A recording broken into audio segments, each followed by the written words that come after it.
Hey, what's going on, guys? It's FPL Yusuf and welcome back to another video on my YouTube channel. Today I'm going to be going over a Game Week 2 preview. So we're going to be going over players to target this week, players that we could be looking to avoid for this week and the upcoming weeks. I'm going to be going into some key questions surrounding certain players, certain transfers, and a whole lot more. So without further ado, let's get into the video.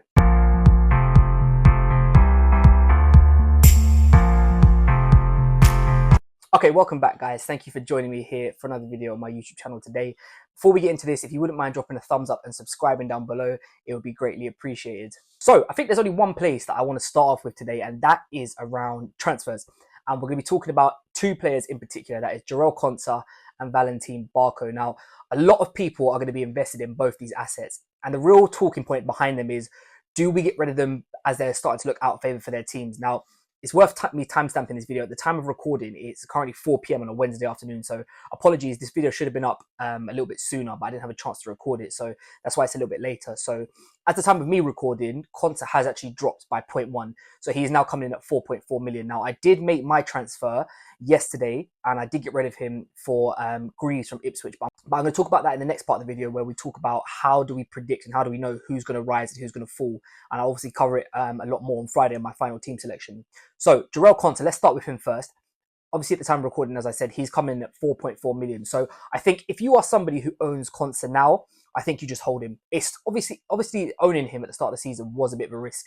We all knew that that there was a possibility of him being a minutes risk. I don't think anyone predicted that it would have been after 45 minutes on the opening game week of the season, however.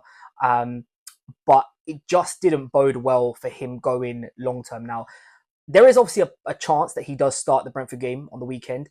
I am highly doubting that that's going to be a thing. Even though Slot didn't actually name Konsa, that he was the reason why they were losing so many duels. I think, the fact that Konate was the one who come on, and obviously Liverpool was just, the whole turnaround in the second half was just like kind of night and day. So I don't think that sort of went in Jarell Konsa's favour. Now, if you are someone who has him and, you've missed the price fall now, he's down at 4.4. To be honest with you, I would just hold him at this point. I think the only reason that you would have sold him, like myself yesterday, was because you didn't want to lose the price change. And for me, there's a reason why I did that, but I'm going to get onto that. Probably I'll get more into that, the reasons why I did the transfers early in tomorrow's video, which is my final team selection. Yeah, like I said, if you are somebody who still owns Jarell Konsa and you didn't know nothing about price changes or price rises, if you're maybe new to FPL, for me personally, I would just hold him. There is a small chance that he does, start the game. Also, I think it's worth saying that Konate is not the most reliable when it comes to injuries. So if for some chance, he got injured or, picked up a knock or whatever it may be, I think Konsa would be straight back in. So if you've still got him and you've missed the price change, I would just hold him personally. I wouldn't worry about too much about breaking up the team. I think the time for that was yesterday before he dropped in price. Some people might want to save it just to keep that money in the bank. But if you have missed it, it's not the end of the world. You can always downgrade him to a £4 million defender, which I think is where you've got a kind of price Konsa at now. I think he's going to be sort of looking around, comparing him to the 4 millions, because I don't think he's going to go up in price anytime soon. Now, the other player to talk about that a lot of people are invested in, and more people do have Barco owned than Konsa, is the Brighton man, which is obviously Barco. Now, again, for timestamp purposes, this is on a Wednesday. This morning, we had heard some news come out that Barco might actually be going out on loan, and they're talking quite big about Sevilla. So it's worth for the record, I think if he does leave on loan, I do believe he becomes price locked. So as long as he doesn't drop before this weekend, I think we'll probably find out what his fate is going to be, whether he's going to stay at Brighton or whether he'll go to Sevilla. If he does go to Sevilla, then I think, there's no need to rush him out. Like I said, he'll be price locked, so he won't drop. He'll stay at 4 million, and you can save that for like a wild card to change him out, or later down the line, if you've got a free transfer and nothing else to do, then, by all means, go for it. If he doesn't go to Sevilla and he does stay at Brighton, I do think long term, he might be someone you want to get rid of. Don't get me wrong, if you've picked Barco at 4 million, he should be your fifth defender. So you should have 4 more in front of him that you could play, possibly an extra midfielder that you can play in front of him as well. So these shouldn't really be too much of an issue. I think the biggest issue surrounding Barco was if he drops in price, and like I said, you needed to keep that money in the bank to make another change, then okay, maybe you might have a bit of a problem. But with Barco in particular, because of the amount of percentage he's owned, I don't think it will be enough to get rid of him. I'm going to come on to the price changes in the next part of the video, so we'll have a look and see whether or not he's close to rising or dropping, and we'll go over a few other players and how we predict these things. But yeah, just to summarize this section, if you own Konsa now, just keep him. It's too late, just it's gone now, it's what it is. And if you own Barco, again, I think he's just another hold as well. Don't waste a transfer on someone who A, might be leaving and is going to be price locked, or B, even if he does drop in price, with Barco in particular, he's probably like your last sub anyway, so it doesn't really matter too much. So yeah, for now, if you've still got both of them, just keep them. Right, so price changes. How do we predict them? How do we know when it's happening? The problem with price changes and trying to predict them at any point is that Fantasy Premier League don't really give us much information about when they're going to happen. So it's kind of, you almost have to go out your way and find yourself. So there's a few websites you can use. I personally use FPLstatistics.com. I'll leave a link to it in the description down below. And it's just the website that I've been using for the last few years. It's pretty easy to navigate and quite simple to sort of work out who's near. It's worth me saying that these are probably like 97, 98% right. So it's near enough, you know, good information. So what I'll do is I'll put a little screenshot on screen now for you guys so you can see price rises and price falls. So what we want to be looking at is the circle, the highlighted target number that I've done for you guys on screen. That's the percentage, that number there. So as you can see on the top line is Kai Havertz, who's at 96.7%. So that 96.7 is a percentage, and that is a percentage to rise. As you can see on the right of that number, there's a little arrow going up, which means he's going to be close to a price rise. So once they get to 100% or above 100%, it means they're definitely going up.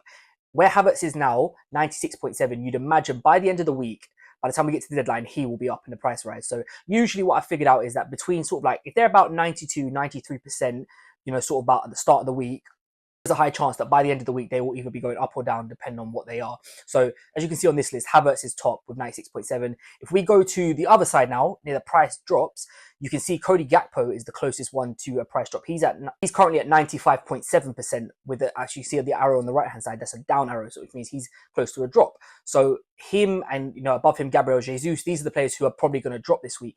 Now, like I said, this website and all the websites in general, they can never be 100%, but for as long as I've been using them, they've always been right and they've always been correct in predicting. So yeah, it's just a little tool that you guys can use to sort of figure out. That's how I knew that Consa was going to go down overnight. And it's worth saying that the price changes happen, I believe it's around 1:30, 2 o'clock in the morning UK time. So yeah, just translate that to whatever time zone you're watching on.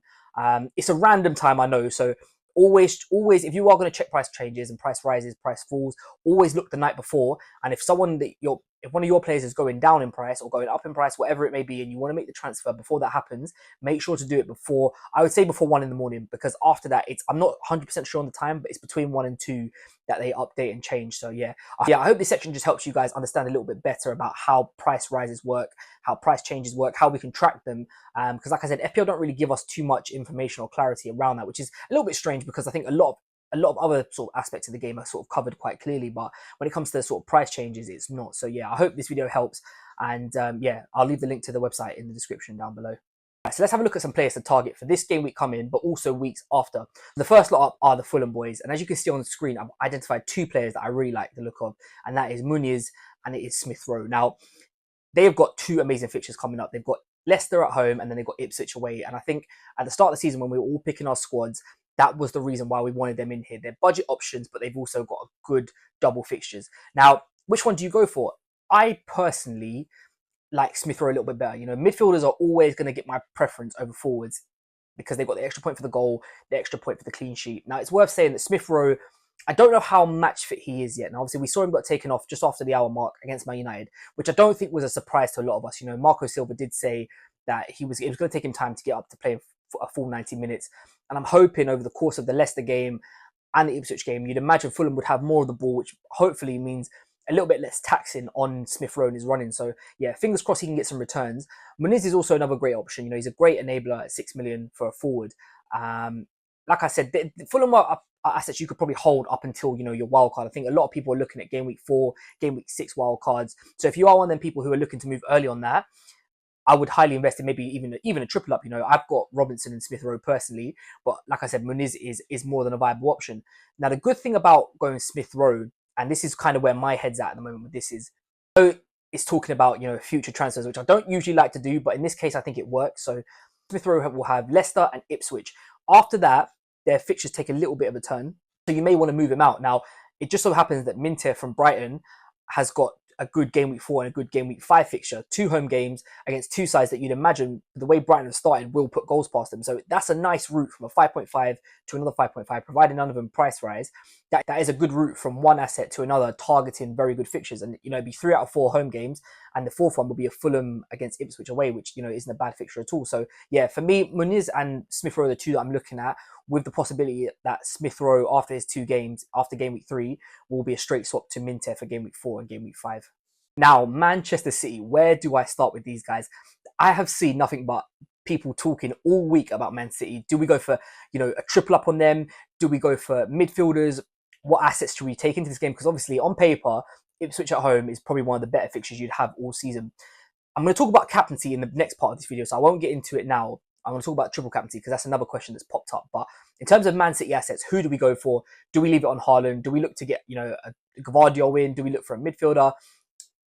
Me personally, and I'm going to answer this very honestly, I am not a lover of owning a Manchester City midfielder other than Phil Foden. So Doku and Bernardo Silva are the 2 names that I've been seeing chucked around quite a lot this week so far by a lot of people in the community. Now, at 6.5, it's a fairly easy move to make if you're on an Nkunku, or if you're around like an Eze, which I wouldn't recommend, by the way. If you've got Eze, don't swap him for a Man City midfielder, please. But I know a lot of people are sort of considering about moving Nkunku out, which I'll talk more about in my final team selection video tomorrow. But just about transfers in general, I personally, after one game, I think it's very harsh and very hard to sort of judge whether or not you should be keeping a player or not. I think it's such a small sample size.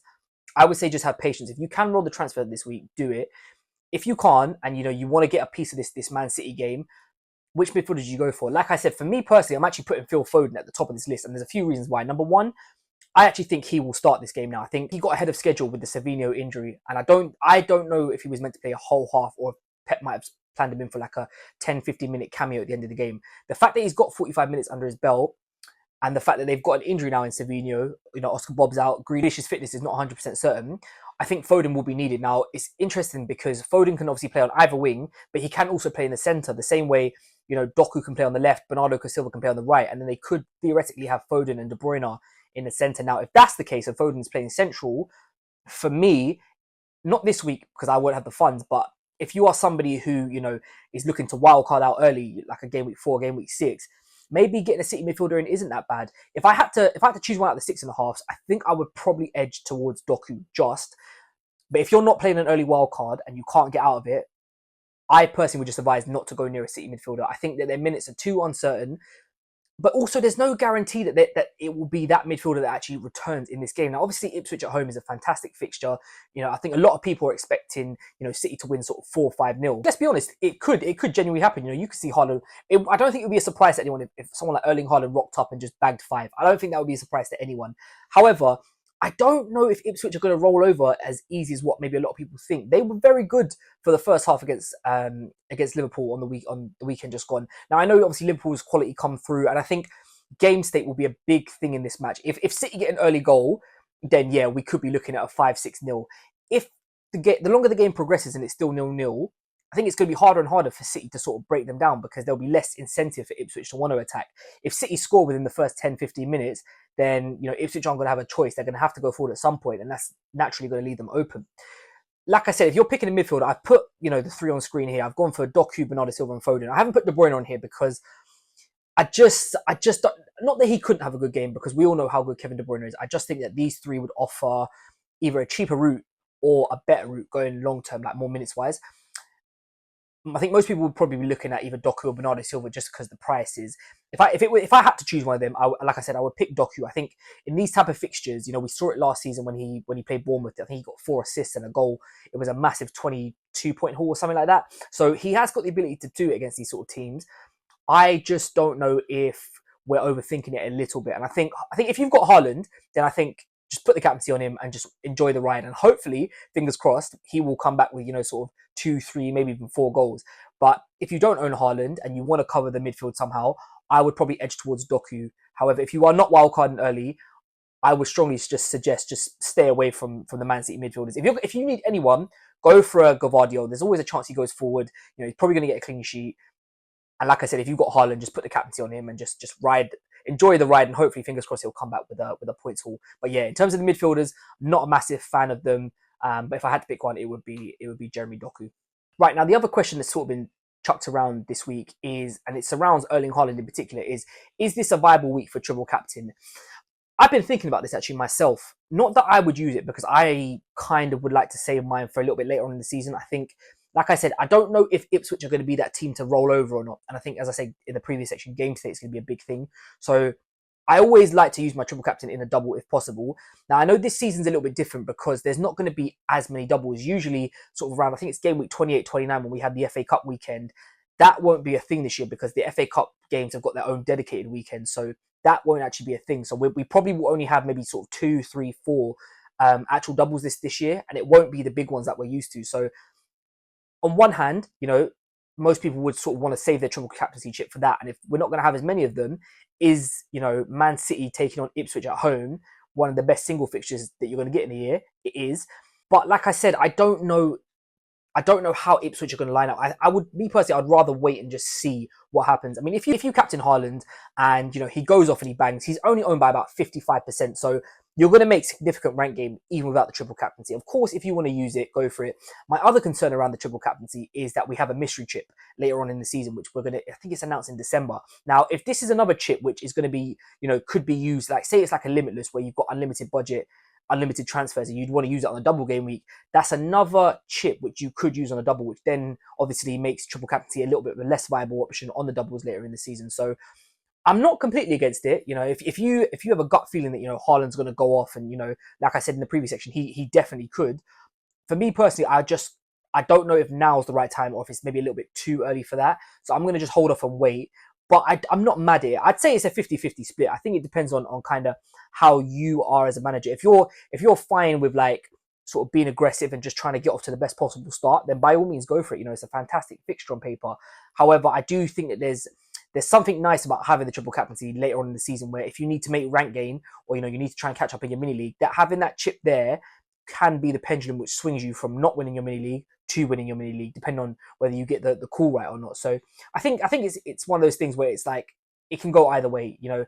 I wouldn't be against using it, but I also wouldn't be for using it either. So I think this one comes down to kind of personal preference on how you are and your managing style as an individual. Okay, thank you guys so much for watching this video. If you have enjoyed it, don't forget to drop a thumbs up and subscribe down below. This is something new that I've been doing on my channel this year. I didn't actually do a preview video in any of my game weeks last year, but if it's something that you guys are enjoying, or you like this style of video, just let me know in the comments down below. I'm going to try and carry on making one of these every week, where just we kind of have an overall look at the upcoming game week, different players, whether it be transfers in, transfers out, teams to target, that sort of stuff, just to kind of have a look at the upcoming fixtures that we've got, and if there any way that we could possibly look at some differentials and just little things like that. So yeah, if you do enjoy this style of video, just let me know in the comments down below. I will be back on Friday with a final team selection video where I'll go over my team for the upcoming game week. We'll talk a little bit about the transfers that I made with the Jarrell concert and why I did that, and my plans for future game weeks. But if you have enjoyed the video, don't forget to drop a thumbs up and subscribe down below, and I'll catch you guys next time.